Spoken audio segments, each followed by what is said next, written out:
مدینہ کی گلیوں میں جب سورج نرمی سے اپنی کرنیں بکھیر رہا تھا اور ہوائیں دھیمی سرگوشیوں کی مانند فضاؤں میں چل رہی تھیں، تو انہی گلیوں میں دو ایسے رفیق قدم بہ قدم چلا کرتے تھے جن کی دوستی کو لوگ مثالی سمجھتے تھے۔ لوگ کہتے تھے، یہ دو جان اور ایک قالب ہیں، یہ دو وجود نہیں بلکہ ایک سایہ ہیں، ایک سانس ہیں، ایک دل کی دھڑکن ہیں۔ کسی کے لیے یہ سوچنا بھی محال تھا کہ ان دو کے درمیان کبھی جدائی آ سکتی ہے۔ ایک کا نام پکارا جاتا، دوسرا خود بخود لبیک کہہ دیتا۔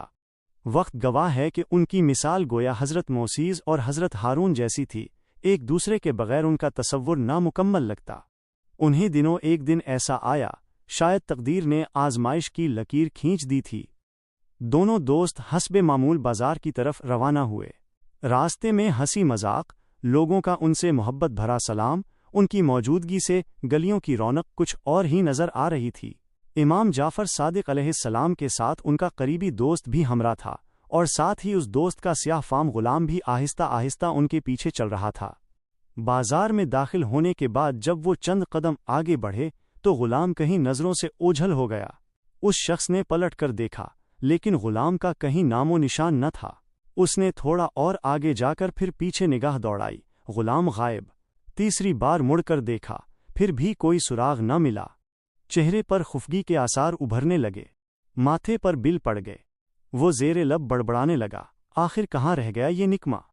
پھر جب چوتھی بار اس نے پلٹ کر دیکھا تو غلام سہمے ہوئے انداز میں پیچھے کھڑا تھا، شاید کسی تماشے میں پل بھر کو مشغول ہو گیا تھا۔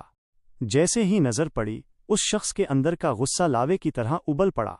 اس نے بلند آواز میں غصے سے دھاڑتے ہوئے کہا، حرام زادے، تو کہاں تھا؟ یہ جملہ زبان سے کیا نکلا، فضا گویا تھم سی گئی۔ امام جعفر صادق علیہ السلام کے چہرے پر یکدم ایک حیرت، رنج اور دکھ کی ملی جلی کیفیت چھا گئی۔ آپ نے اپنی پیشانی پر زور سے ہاتھ مارا۔ آپ کے نورانی چہرے پر وہ نرمی جو ہمیشہ محبت و علم کا عکس ہوتی تھی، اب سخت سنجیدگی میں ڈھل گئی۔ آپ نے اپنے دوست کو درد بھری آواز میں مخاطب کیا، سبحان اللہ، تم نے کیا کہا؟ تم اس کی ماں کو گالی دے رہے ہو؟ کیا تم نے سوچا کہ تم نے ایک انسان کو حرامی کہہ کر اس کی ماں کی عزت کو روند ڈالا؟ فضا میں جیسے ایک سناٹا چھا گیا۔ امام کی آواز میں زلزلے کی سی لرزش تھی۔ اس دوست نے فوراً وضاحت دینے کی کوشش کی، کچھ گھبراہٹ سے، کچھ لاپرواہی سے، مولا، وہ غلام سندھی ہے۔ آپ کو علم ہے کہ وہ لوگ مسلمان نہیں ہوتے۔ اس کی ماں بھی مسلمان نہ تھی، تو میں نے کوئی جھوٹ نہیں کہا۔ امام جعفر صادق علیہ السلام نے نہایت سنجیدگی سے فرمایا، کیا تم نے اس کی قوم کے نکاح کے رواج اور طریقہ کو نہیں سمجھا؟ کیا ہر قوم کا نکاح صرف اسلام کے اصول پر ہونا ضروری ہے؟ ان کی اپنی تہذیب، ان کے اپنے قوانین ہوتے ہیں۔ اگر وہ اپنی شریعت، اپنے عرف کے مطابق نکاح کرتے ہیں تو تمہیں کیا حق ہے کہ ان کے بچوں کو زنا کی اولاد کہو؟ تم نے نہ صرف ایک غلام کو گالی دی بلکہ انسانیت کی توہین کی ہے۔ تمہارے دل میں نہ عدل ہے نہ تکویز۔ آج تمہارے باطن کی حقیقت مجھ پر ظاہر ہو گئی۔ یہ جملے دوست کے دل میں تیر بن کر پیوست ہو گئے۔ وہ ششدر رہ گیا، دنیا جیسے ایک لمحے کے لیے رک گئی ہو، اس کی زبان گنگ ہو گئی۔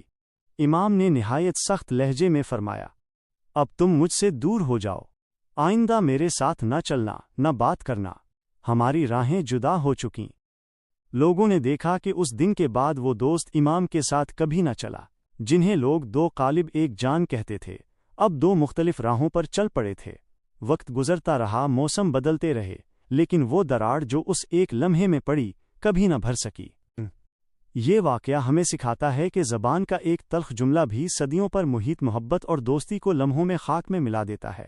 امام جعفر صادق علیہ السلام نے ہمیں یہ سبق دیا کہ انسان کی عزت، چاہے وہ غلام ہو یا آزاد، قوم کا ہو یا دین کا، محفوظ رہنی چاہیے۔